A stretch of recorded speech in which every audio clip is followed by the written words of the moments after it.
This is Michael Popok, and it's time for Legal AF After Dark. Alvin Bragg versus Jim Jordan. Steel cage match. 2 men enter, 1 man leave. What am I talking about? I'm talking about the attempt by MAGA Congress to interfere with the criminal justice system in a particular state. There's something called states' rights. There's something called supremacy clause that's being violated here. And there's also something called MAGA Congress wants to help out Donald Trump, who happens to be on the losing end of a criminal justice case. So they're trying to drag the prosecutor, Alvin Bragg, into Washington to talk about it. Alvin Bragg's been there before. He's actually been there before with Jim Jordan and MAGA Congress over a subpoena issue a number of years ago. Will Alvin Bragg appear? Will he take on and take down MAGA Congress about the Trump prosecution and ultimate conviction?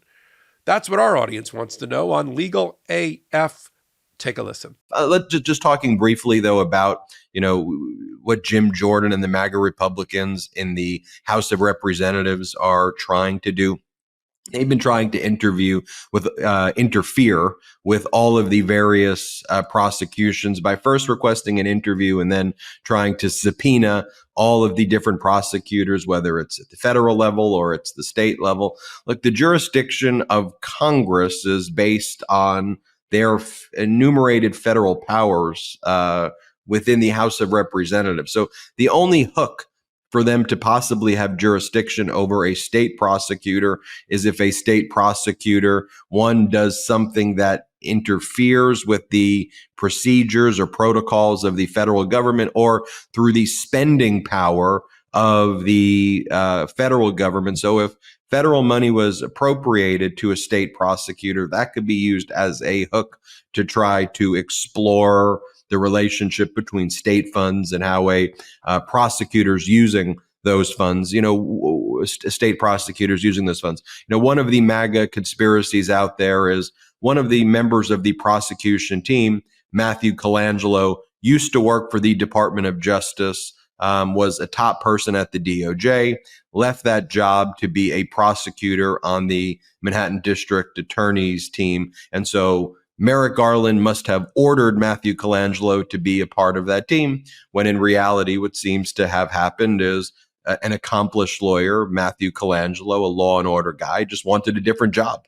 And he wanted to be in a job, like we all have different reasons for being in jobs, where you can a job could be more fulfilling. You can try to find your kind of your what you think is kind of your highest purpose, or more money, whatever the reason is. Someone's allowed to change jobs and move jobs. So it's not uncommon that a prosecutor works in different places. And so Matthew Colangelo wanted to work in the Manhattan District Attorney's office.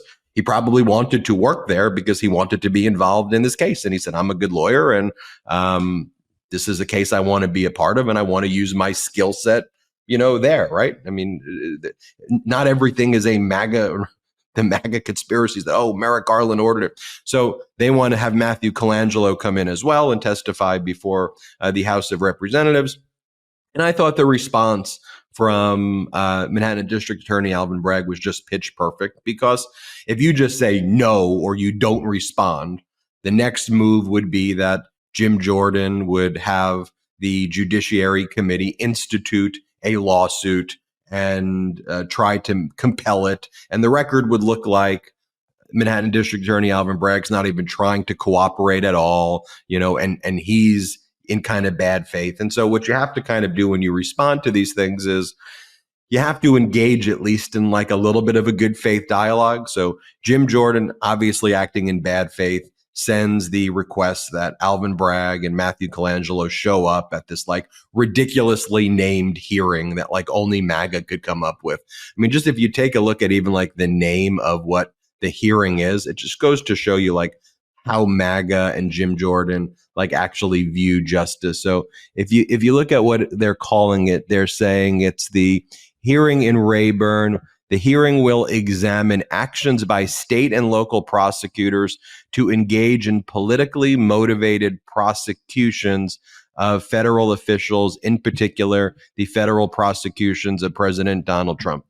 I think that just goes to show you how they view the justice system, right? Rather than just give the hearing a generic title and they want to engage in fact finding and just find what the evidence is, they've already called the hearing the outcome, right? They've already basically said, we found you responsible and that you've acted inappropriately. Now come into our hearing. And again, that's what they want to turn our justice. That's what they want to turn our justice system into. And so Alvin Bragg responded and was just like, look, I'm happy to engage in a constructive dialogue with you. In fact, there may be a circumstance where we show up and not at that hearing, but we can provide you with information. Give us more info, what you're actually looking for here. And then, of course, while appeals are pending and while sentencing hasn't taken place, we can't meet with you before then. There are active proceedings taking. So that's not going to happen anytime soon, but I thought it was a good response. But the broader point, though, was I think also when you see how they're labeling the hearing, that's their view of justice. Not let's let a jury decide. No, Jim Jordan, James Comer, Matt Gaetz, Donald Trump will give you the outcome, show up, and then they will start yelling at you and then say, aha, there's the outcome. Right. And to two of your points there, this is round 2 of Jordan v. Bragg. They already had a fight 2 years ago, a year and a half ago, over a subpoena process related to Donald Trump and the original investigation where they wanted to bring in Mark Pomerantz, who was the special prosecutor that Alvin Bragg's predecessor, Cy Vance, had appointed to look into Stormy Daniels and Donald Trump and all things Donald Trump, who noisily exited. We won't bore everybody with the details again, but there's a book out there, People versus Donald Trump, Mark Pomerantz's fevered dream of how he would have prosecuted him if he woke up one day and was the Manhattan DA, which he wasn't. But of course, that gave fuel, oxygen to MAGA and to Jordan and to Comer, and they wanted to bring Mark Pomerantz in, and they subpoenaed him, and then there was this whole fight, and then finally Alvin Bragg decided to resolve it similarly to the way he's resolving it now. Like, you want a piece of me? You want to talk to me? You can talk to me. And I think that'll go about as well as when recently, because MAGA got sort of full of themselves and what they were able to do with some presidents of some major universities about the protests that have been going on campus. A number of them lost their jobs over the way they answered questions to people like Elise Stefanik. They tried it again with public school leaders, and they got, no pun intended, the MAGA got schooled by the school administrators, including the superintendent of schools for New York, who's sort of like in the same, cut from the same cloth as Alvin Bragg in terms of, being a New Yorker and knowing what he's doing in his area of expertise. And I think I would pay and buy popcorn and give everybody popcorn to watch Alvin Bragg, who's really amazing and super smart and down to earth and sophisticated, yet humble, yet is able to communicate and eviscerate. He's a prosecutor. Every job he's ever had, he's been some sort of state or federal prosecutor. And people follow Alvin Bragg. Alvin Bragg spent a very short amount of time in the state prosecutor's office. His main prosecutorial chops were made on the federal side and working for the Attorney General of the state of New York. He's held all the jobs. He's had all the positions. That's why he's so supremely qualified, and the New Yorkers voted him in. So people like Matt Colangelo following Alvin Bragg and wanting to be a part of his talented squadron of elite litigators and trial lawyers for justice in New York is no surprise, because Alvin Bragg will attract that kind of talent to come work with him, especially people that had federal background the way that Alvin Bragg did. On the, I love your comments. It's so perfect about the titling, the labeling of these things, which is already the conclusion that they want to reach. We're going to talk a little bit later about Aileen Cannon allowing all this amicus brief people, 3 different ones, 2 pro-Trumpers, and of course, just to show that she's fair and balanced, 1 that supports the Department of Justice's position about whether this interesting notion, only interesting to Aileen Cannon, about whether the special counsel was properly appointed or funded. Like, what are you even? Well, we'll get there. I don't want to jump the gun on it, but there, they at least one of the people that wrote an amicus brief that's going to be able to argue appeared in front of another Jim Jordan special which was the weaponization of the department. It's the title. Not we're looking into the Department of the weaponization of the Department of Justice, and how it's being used improperly against Republicans. Like, I thought you're holding a hearing to determine if there has been weaponization, not that you're starting from the conclusion and then only allowing people in to reinforce your foregone conclusion. I mean, you're right. Talk about kangaroo court.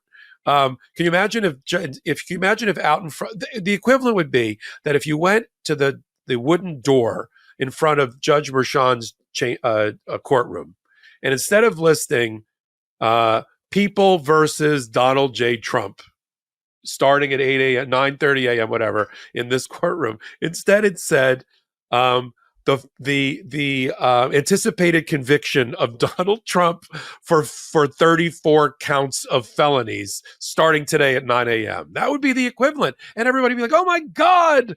Now that's a kangaroo court. Not what you and I do for a living, what we were trained to do for a living, and what we're watching here. So, when and if we see Alvin Bragg or anybody else, Michelangelo, show up in Congress, it will be a mismatch, but the other way. The cat is the New York prosecutors. The mouse will be the MAGA leaders of these phony committees. Welcome back. That's a show we like to call Legal AF, the podcast, for a reason. Now you know why. And if you don't know why, join us on Wednesdays and Saturdays at 8 p.m. Eastern Time, right here on this YouTube channel or on all major podcast platforms. We sit at the intersection of law and politics. We curate the top 4 or 5 stories there and bring it to you as only we can in a very unique way, we believe. But for those that already know us, we really appreciate you being here and helping us build our audience over the last 4 years. If you don't know anything about us, that was Legal AF. And I'm Michael Popok, and I invite you to join our audience starting this week, Wednesdays, Saturdays, 8 p.m. If you want to watch it, it's on YouTube, on this MeidasTouch YouTube channel, or on all podcast platforms. So until my next podcast, until my next Legal AF, until my next hot take, this is Michael Popok reporting. Heary, heary, Legal AF Law Breakdown is now in session. Go beyond the headlines and get a deep dive into the important legal concepts you need to know and we discuss every day on Legal AF. Exclusive content you won't find anywhere else, all for the price of a couple of cups of coffee. Join us at patreon.com/legalaf. That's patreon.com/legalaf.